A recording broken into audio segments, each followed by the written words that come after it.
Hey everyone, it's Jon Edlin. It's August 25th and time for another Tuesday Tornado Tips. And today we're going to go back into the archives just like we've done all of August. And we're going to hear about my story from the very beginning, from what that day actually looked like when I was hit by an EF3 tornado. Was the day a normal day? Did I know something was coming? I guess you'll just have to tune in and find out. So here we go.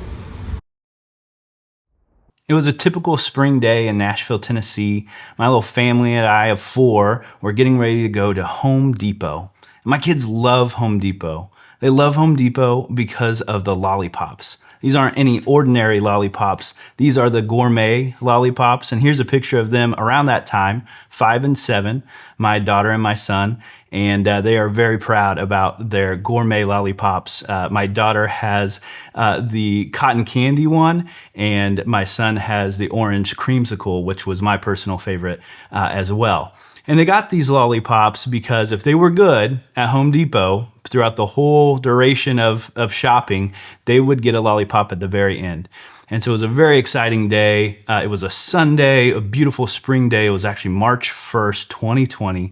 And we're loading up in the car, getting ready to go to Home Depot as a family. Because my wife had this idea as spring was kind of coming around the corner of us all going and getting bulbs, flower bulbs, to plant in the backyard so that we could watch them grow that spring. And we would all pick out different colors. So my daughter picked out pink, and my son picked out yellow, I picked out red, and my wife picked out purple. And there we were at Home Depot, filling up the cart with actually just 4 bulbs. That day we got just 4 bulbs, and then we got our lollipops because the kids were good. And I think I deserve probably an award for going to Home Depot and only getting 4 flower bulbs and lollipops that day.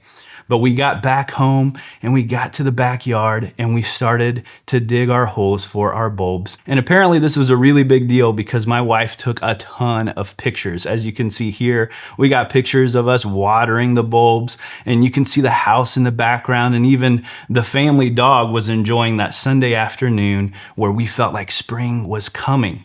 And then March 2nd, which was a Monday, was a very normal day. I went to work and the kids were homeschooled, so my wife worked with them on their schoolwork, and she's also a singer-songwriter. That's why we were in Nashville at the time, was for her to do some songwriting, so she did some of that. And it was just a very normal day. I came home from work and we had dinner around the table, and the kids went to bed around 8 o'clock. After that, my wife and I were watching the 10 o'clock news like we always do every night. And one of our favorite people in the 10 o'clock news is the meteorologist Danielle Breezy, which I feel like with a name like Danielle Breezy, you're probably definitely going to be a meteorologist when you grow up. And she's so happy and just excited like we were about the spring weather and how great it was feeling. And she mentioned that night there was a small chance of a severe weather event, and then kind of moved on. But my wife looked at me and said, "John, what would we do if there was a tornado? We don't have a basement." And we were high school sweethearts. We actually both grew up in Kansas City, so we were no stranger to tornadoes or tornado warnings. We knew what to do. You go down to the basement, you find your safe place, and just kind of wait it out. None of us had ever been around a tornado, even close to a tornado. And so it really wasn't like that big of a deal. But yeah, if there's a tornado warning, you go to the basement. We didn't have a basement. So what would we do? Well, I knew exactly what we would do. First of all, I knew, tornadoes in Nashville aren't anything like the Kansas tornadoes. They're super weak. They just kind of skip on hills. And this is what I told her.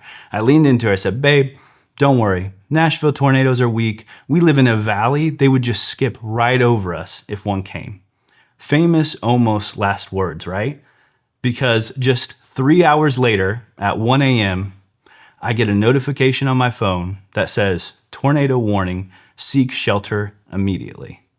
And even when I saw that, I was laying in bed and my phone goes, zzz, zzz, I pick up my phone and I look at it and I say, "Oh, Nashville, you don't even know what you're talking about. There's probably not even a tornado. And if there was, it would be really far away. And again, weak, right? And would just skip on the hills."